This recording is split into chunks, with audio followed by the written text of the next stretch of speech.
তো Korea fail করার পর কেন জানি মনে হলো যে জীবন থেকে কিছু একটা আমি হারিয়ে ফেললাম, অনুভব করলাম সেটা। তো পরবর্তীতে আমি আবার ট্রাই করতে থাকি। 17 সালে আবার লটারিতে করলাম, আসলো না নাম। 18 সালে আমার নাম আসে। হ্যালো এভরিওয়ান, আসসালামু আলাইকুম। সাউথ কোরিয়া থেকে আমি শুভ। আমার সাথে আছে যে মানিক দা। আজকে মূলত যে টপিকটা নিয়ে কথা বলবো সেটা হলো গিয়ে যে কোরিয়াতে আসতে কতটা ধৈর্যশীল হতে হয়। এই যে ব্যক্তিকে যাকে দেখতে পাচ্ছেন, সে 2011 সাল থেকে ট্রাই করতেছে, কিন্তু সে কোরিয়াতে আসছে যে 2022 জুন মাসে। তো সে কতটা ধৈর্যশীল ছিল আজকে আমরা তার কাছ থেকেই শুনবো। এবং রোস্টার হয়েছে, রোস্টারের ভিসা ইস্যু হয়েছে, তারপরেও অনেকে কোরিয়া আসতে পারে না।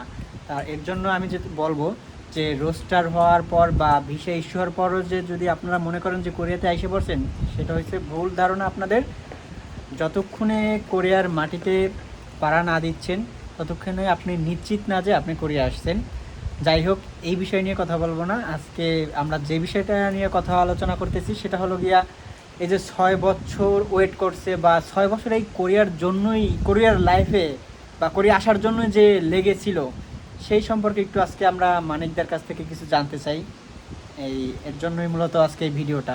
তো মানিকদা, আপনার যে 6 বছর আপনি কোরিয়াটা মানে কোরিয়ার সম্বন্ধে কী রকমের জানছেন, বা কবে থেকে এই 6 বছর বা কী রকমের আপনি এর ভিতরে জীবন যাপন করছেন, বা কোথাও জব টপ করছেন কিনা, বা কোরিয়ার যে লেগেছিলেন, এই বিষয়টা আমাদের সাথে কিছু যদি বলতেন। প্রথমত বলতে গেলে যেটা বলতে হবে সেটা হচ্ছে কঠিন থেকে কঠিনতর ধৈর্যের নাম হচ্ছে কোরিয়া। কোরিয়া আসতে গেলে আপনাকে ধৈর্য ধারণ করতে হবে, আর সৃষ্টিকর্তা যেহেতু আছে তার উপর আস্থা রাখতে হবে, আর নিজের কর্ম যেটা সেটা করতে হবে। আমি প্রথমত 11 সালে সাধারণত এই কোরিয়া সম্বন্ধে জানতে পারি। কোরিয়ান ভাষা শিখে কোরিয়া আসা যায়, পরীক্ষা দিয়ে তারপরে কোরিয়া আসা যায়। তো তখন তেমন ধারণা ছিল না। আমি হল মিশনের যে বইটা আছে 3000 প্রশ্ন ব্যাংকের, সে বইটা তখন পড়তে থাকি। তো পড়ার পর আমি 400-500 প্রশ্ন পিকচারগুলো সব মুখস্থ করেছিলাম। পরে আমি পড়াশোনা ছেড়ে দিয়েছিলাম, দিয়ে আমি আমার কাজে ব্যস্ত হয়ে গেছিলাম। 16 সালে আমি পাসপোর্ট করি। 16 সালের যতদূর সম্ভব ডিসেম্বরের মধ্যে আমি পাসপোর্ট করি। তারপরে 16 সালের মার্চ মাসের দিকে কোথায় লটারি হয়, সেই লটারিতে আমি লটারি বিজয়ী হই। বিজয়ী হওয়ার পর আমি পরীক্ষা দিয়ে আমি টোটালে 129 পেয়েছিলাম। 800 জন লোক নিয়েছিল, 135-এ লোক নিয়েছিল, 129 আমার হয়েছিল। স্কিল টেস্ট প্লাস আপনার পরীক্ষা দিয়ে 129 হয়েছিল। আমি সেবার ফেল করি। ফেল করার পর মনের অবস্থা তো খুব খারাপ। আমার ব্যবসা বাণিজ্য সব কিছুই মোটামুটি 129 থেকে শুরু। হ্যাঁ। তো আমি 2016 সালে ফেল করি। তারপরে আমি আবার আমার কাজে যে কর্ম করছিলাম সেই কাজে আবার লেগে কাজ করতাম ঠিকই, কিন্তু মনের অবস্থা কিন্তু চঞ্চল। কোরিয়া মন করতো আমার শুধু। তো কোরিয়া ফেল করার পর কেন জানি মনে হলো যে জীবন থেকে কিছু একটা আমি হারিয়ে ফেললাম, অনুভব করলাম সেটা। তো পরবর্তীতে আমি আবার ট্রাই করতে থাকি। 17 সালে আবার লটারিতে করলাম, আসলো না নাম। 18 সালে আমার নাম আসে।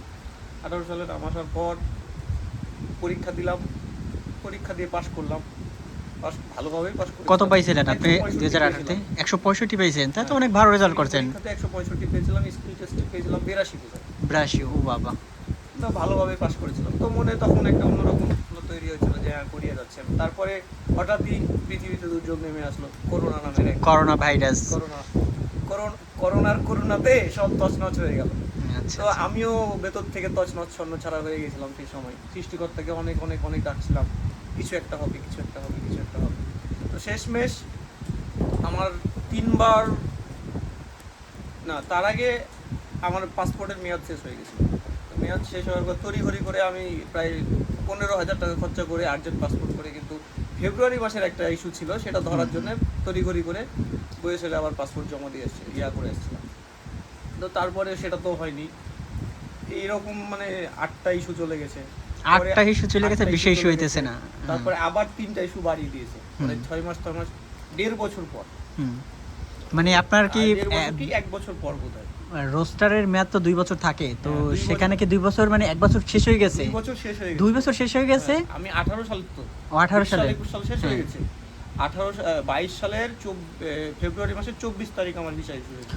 ও ও তারপরে আপনার যে অতিরিক্ত যে 6 মাস দিছে সেই 6 মাসে আপনার আমার ভিসা ইস্যু ও, হয়েছিল। তাহলে তার আপনার মধ্যে আমি আবার পরীক্ষা দিয়েছিলাম একবার, মানে এটা কত সালে? 2165 জন ছিল 2020 সালে, এটা 21 সালে বোধ হয়। ও আচ্ছা 2165 জন যে মানে 18 সালে যারা ছিল যেতে পারেনি তাদেরকে আবার পুনরায় পরীক্ষা দেওয়ার সুযোগ করে দিয়েছিল বরিশাল। হুম। তো সেখান থেকে আমিও সুযোগ পেয়েছিলাম।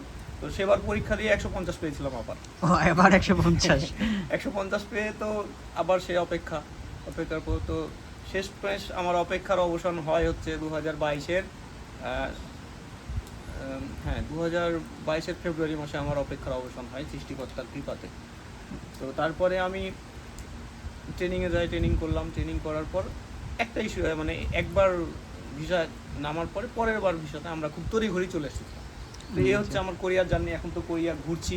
তো কোরিয়া আমি ওখান থেকে যতটা রঙিন মনে করতাম, যতটা সুখকর মনে করতাম, আসলে কিন্তু এতটা সুখকর না, এতটা রঙিন না। আমরা এই যে ভালো আছি, সবাইকে ভালোটাই আমরা উপস্থাপন করছি মাত্র, কিন্তু এই ভালো থাকার পিছনে কিন্তু অনেক পরিশ্রম আমাদের। সেটা তো অনেক অবশ্যই। পরিশ্রম করার পর আমরা ভালোটা উপস্থাপন করতে পারি মানুষের সামনে। তো এই হচ্ছে আমার কোরিয়ার জার্নি। তো আপনার যে 2011 সালে পরীক্ষা দিয়েছেন, তারপর তো 2012, 13, 14 এই যে মাঝখানে যে গ্যাপটা, এই গ্যাপে কি কোনো আপনি কোরিয়ান মানে পরীক্ষা দেন নাই? না, এই সময় আমার কাজ, আমি স্বর্ণকারী কাজ করতাম দেশে।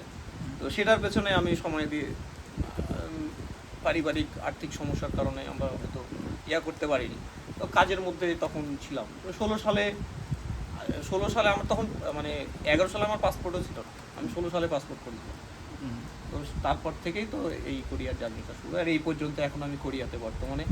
তো সব কিছুর জন্য সৃষ্টিকর্তার কাছে আমি কৃতজ্ঞ।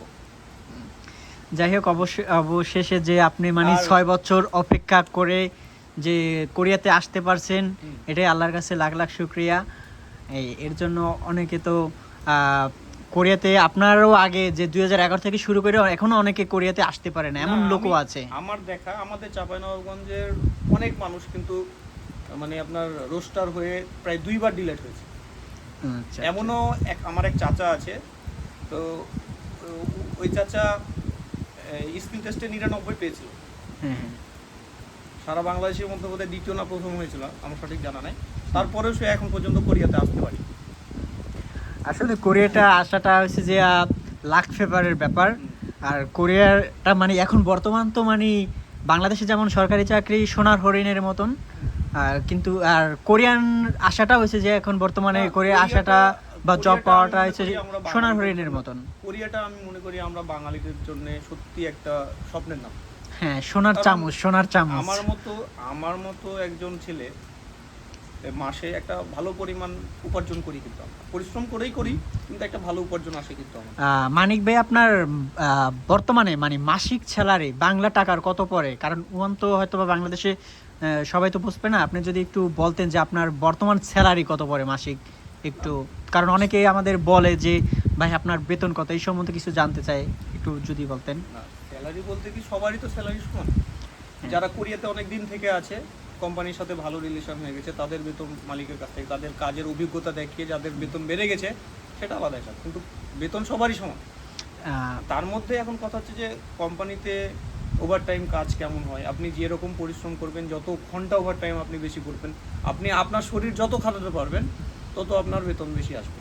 বেতন নির্ধারিত কোনো নাই, কিন্তু বেসিক যেটা বেতন, বেসিক ওভারটাইম মিলে মানে আনুমানিক যে কত পড়তে পারে এরকমের একটু অনেক, ধরেন যে প্রায় কাছাকাছি এখন বাংলা টাকার যে রেট, তাতে প্রায় 15 কাছাকাছি এইরকম।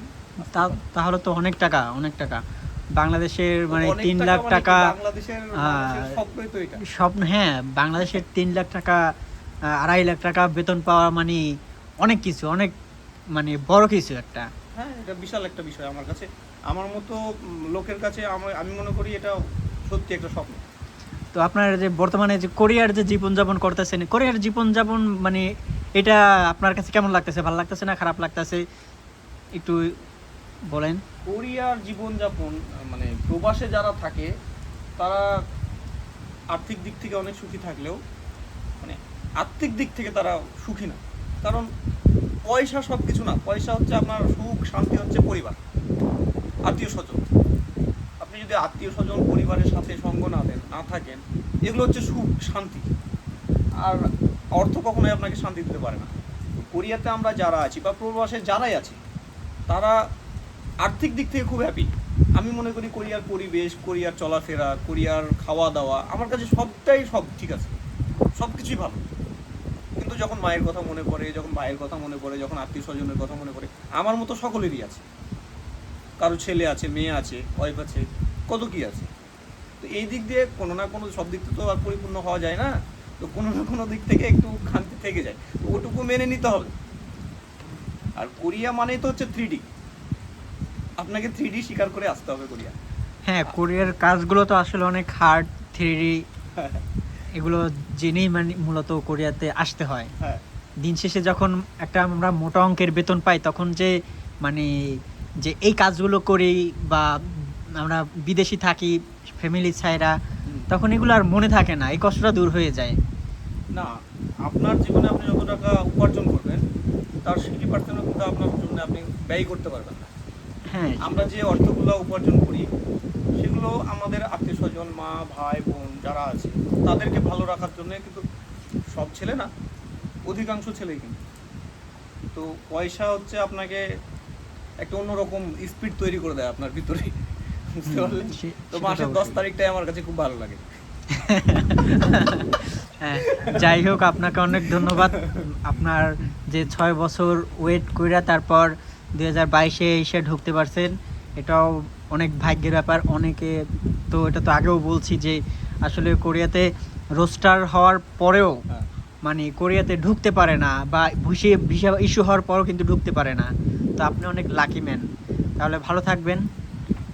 এই হ্যাঁ, আমি শেষমেশ একটা কথা বলতে চাই, সেটা হচ্ছে যারাই কোরিয়া আসার জন্য ট্রাই করছেন, কোয়েসেল কিছু না, কোয়েসেলকে গালিগালাজ করে কোনো লাভ নেই। কোয়েসেলকে গালিগালাজ করে কোনো লাভ হ্যাঁ, নেই। সেটা তো অবশ্যই। হ্যাঁ, তো কোয়েসেলের কাজ করে কিন্তু। এখন বাকিটা হচ্ছে আমরা যারা কোরিয়াতে আছি, আমাদের কাজ, আমাদের উপস্থাপন, আমরা কীরকম উপস্থাপন করছি এদের কাছে, আমাদের কাজের ধারা দেখে এরা বাংলাদেশ থেকে লোক নিয়ে আসে। হ্যাঁ, তো আর বাকিটা ভাগ্যের উপরে। তো সবাই সকলের জন্য দোয়া করবেন, আশীর্বাদ করবেন, সকলেই ভালো থাকবেন। আর যারাই কোরিয়ার জন্য ট্রাই করছেন, তারা যেটা করছেন সেটার পেছনে লেগে থাকেন, প্লাস এটাকে সাথে রাখেন। আচ্ছা, ঠিক আছে, তাহলে ভালো থাকুন। আপনাকে অনেক ধন্যবাদ। Bye.